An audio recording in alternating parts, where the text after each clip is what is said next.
Hi there, Fartlekers. JP here, your favourite editor, the hostess with the mostest junior, and the owner of the world's worst Brian Blessed impression on the internet, as you would have heard.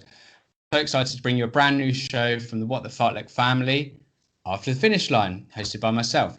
So each week, I sit down with a member of our amazing Fartlek family, our online running community, to chat about the week's episode. So this week we had Simon Grace on the show. So I'm here with JP to talk about what he thought of it.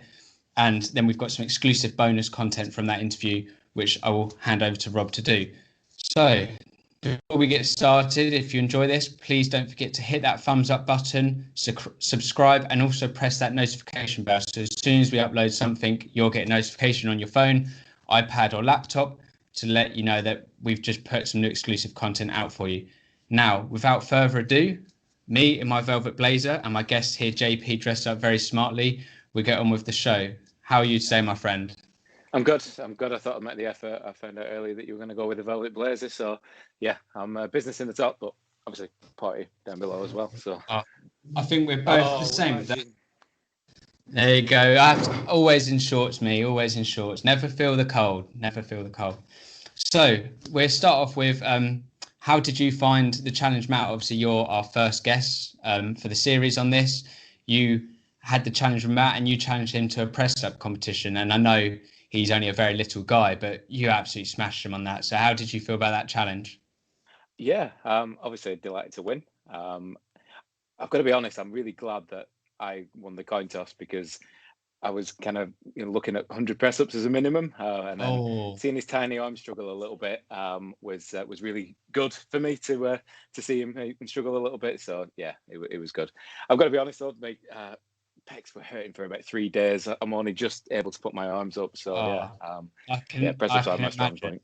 Because I was watching and I saw Matt struggling a bit, but I was a bit impressed with him. And then you came in and you just went absolutely just smashed him at the start. And I know from doing the 25 push-ups a day challenge last year, I was absolutely wrecked. So I don't know how you guys manage 60 odd. But anyway, kudos to you. And your loyalties still lay with Team Matt, I guess?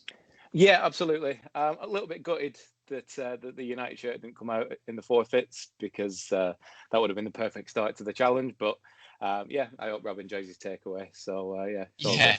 But absolutely back with Team Matt. The loyalties are definitely there. So against the other Matt, I'm sure he'll do well.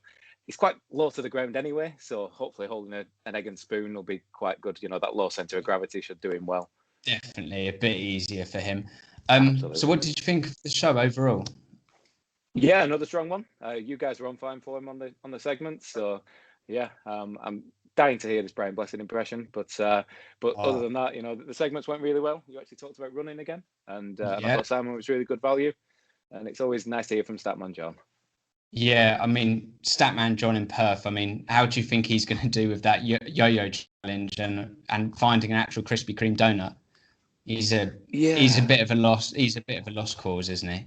Absolutely, yeah. I'm a bit sad that he hasn't found Harold yet, but I'm sure he'll win the yo-yo challenge and end up somewhere else next week. Yeah, I can't wait. I mean, I don't know where he'll go. It probably end up somewhere stupid.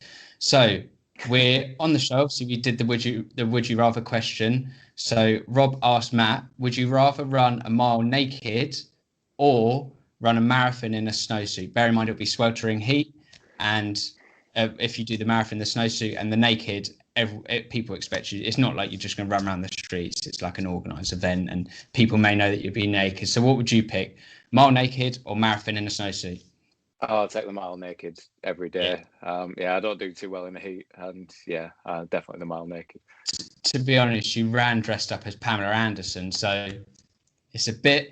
I mean, you didn't leave much to the imagination there with your bikini on. So exactly. There you go. Yeah, I'm not exactly a wallflower. Quite outgoing. So mile naked all day. Definitely. So on to the chat with Simon Grace. How did you feel about that? I mean, the one thing I picked up on was when he said they say the marathon starts at mile 20. I mean, I totally agree with that. What do you think? Have you experienced that before? Yeah, I've only really done one end-to-end marathon. I did the virtual London last year, so I'll be doing London in October. But in York, mile 21, I think it was when it hit me. I had to take myself off to one of the Portaloos and have a quick word with myself. So yeah, absolutely. Yeah, I mean, well, he had a beer, didn't he, to get himself sorted. So I mean, yeah. What a guy! I couldn't stomach a beer after the marathon. Yeah, that's pretty hardcore. Yeah. So, and obviously he also mentioned about parkrun coming back. I know I'm so eager to get back to it. Have you done parkruns yourself? Are you eager to get back to it when they start up?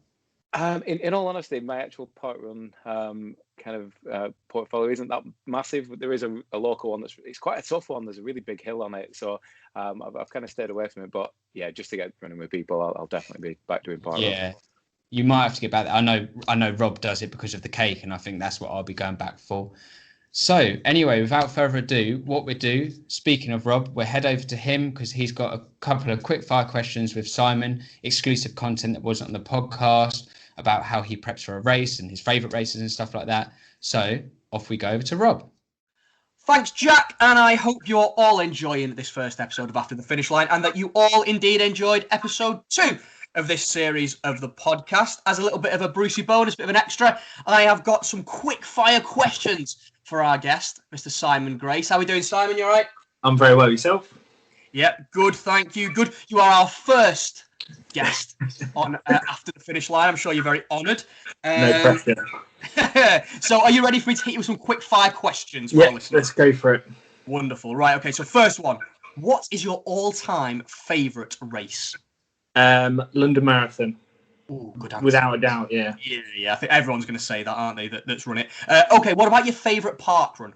Oh, tough one. I'm going to go with my home park run, Braunston, challenging with a big hill in the middle.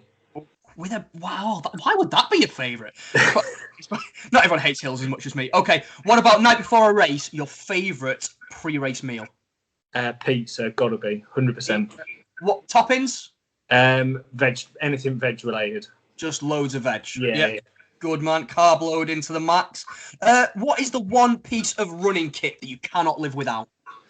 I don't want to say Garmin watch. I'm going to go with New Balance trainers. 100% for race day. Yeah. Good running shoes. Do you prefer running in the morning or at night? 100% the evening. I struggle to do anything in the morning. Really? I'm the opposite, man. I'm tired by night time, but fair enough. And how about this then? How I maybe know the answer if you said at night, but would you prefer running in the heat or running in the rain? Heat all day, every day. Yeah. Summer runner? Yeah, well and truly. All right, then here's one little test here. What is your pre-race pump-up song? What gets you going before the start line? Tough one. I'm going to go with I Bet You Look Good on the Dance Floor, Arctic Monkeys. A banger. Absolute banger. Yeah, that'll get you going. And last but not least, sir, what is the one piece of advice that you would give to a new runner? Comparison is the thief of joy. Just focus on you and you alone. That sounds good to me. Mr. Simon Grace, thank you so much. If you haven't had a chance to listen to the podcast episode, you definitely should get over there. It's a doozy. We're going to catch up soon, man. Let's get back over to Jack. Nice one. So there you go. Hopefully anything you didn't know about Simon, you do know now. And to be honest, I have to agree with him. I'd take pizza before a race over pasta any day. I don't know about you. So please comment down below and we'll see if pizza or pasta is the winner. I personally think pizza will do it.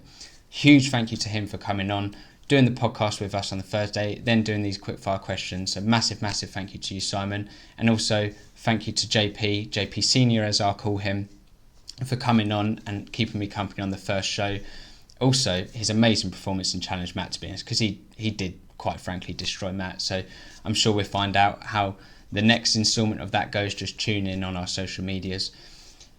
Hopefully this has whet your appetite, and if it has, please check our podcast out. Links will be down in the bio, along with links to our Facebook, Instagram and Twitter. So check us out, give us a follow, give us a like, and listen to our podcast, because I know you'll love it, especially if this has whet your appetite.